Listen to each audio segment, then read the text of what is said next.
Bonjour tout le monde, j'espère que vous allez tous très bien. Moi ça va et aujourd'hui je vais vous présenter un super bon burger.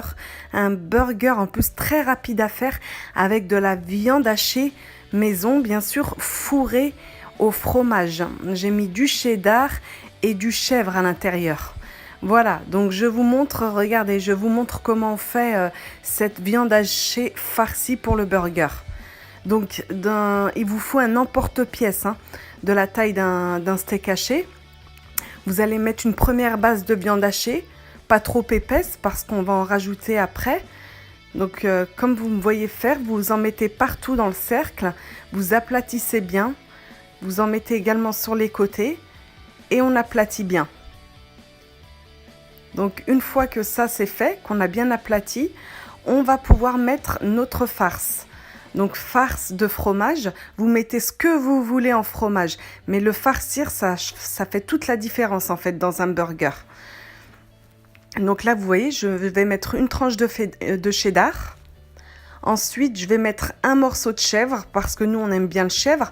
Mais si vous n'aimez pas, vous mettez autre chose, ou vous ne mettez que du cheddar, ou du brie, ce que vous voulez.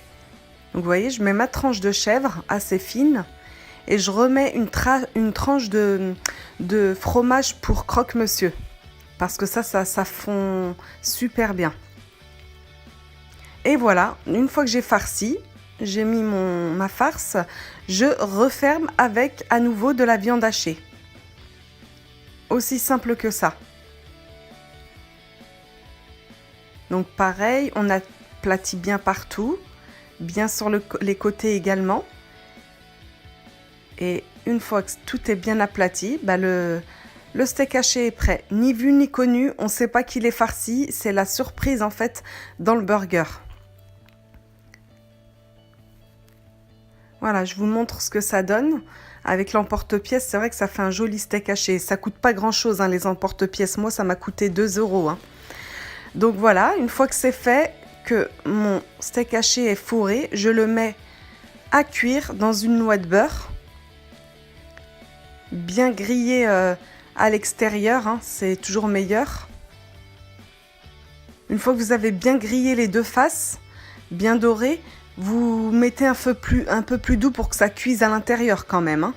Sinon, ce sera cru à l'intérieur si vous ne mettez pas un petit feu vers la fin. Ensuite, moi j'ai mis, c'est un peu façon Big Mac, j'ai mis de la sauce Biggie. C'est la sauce Biggie a le goût du pain du Big Mac en fait, du McDonald's. Un peu d'oignon.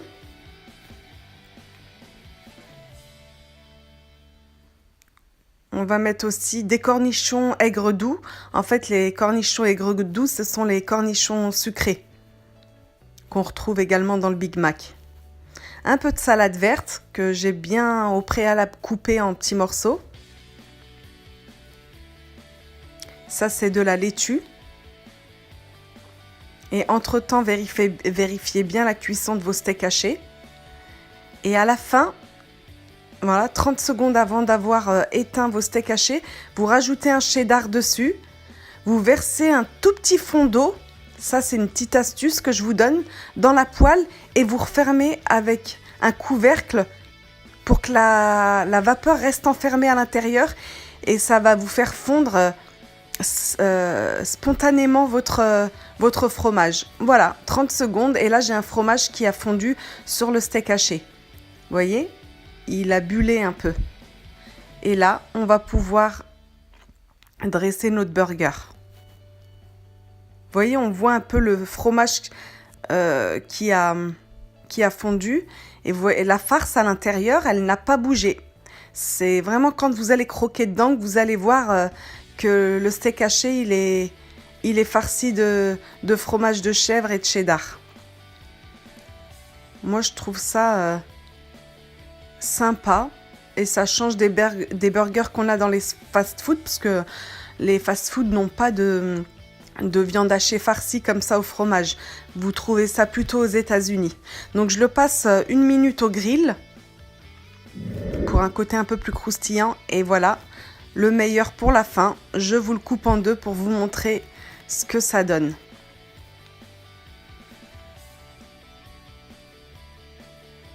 Alors on voit bien le fromage là au milieu qui sort de la viande hachée. Franchement, ça prend très peu de temps à faire, mais c'est super bon. Il vous faut juste un emporte-pièce en fait, pour pouvoir réaliser ce burger. Je peux vous dire qu'il n'en restait plus une miette. Et je voulais filmer parce que je la trouve super cette recette, je la fais assez souvent et je me suis dit tiens, je vais la faire partager à tous mes abonnés. Voilà les amis, j'espère que ça vous a plu. Dites-moi en commentaire comment vous trouvez cette recette. Et puis je vous retrouve au plus vite pour une nouvelle recette. Je vous laisse sur les dernières images. Merci à vous.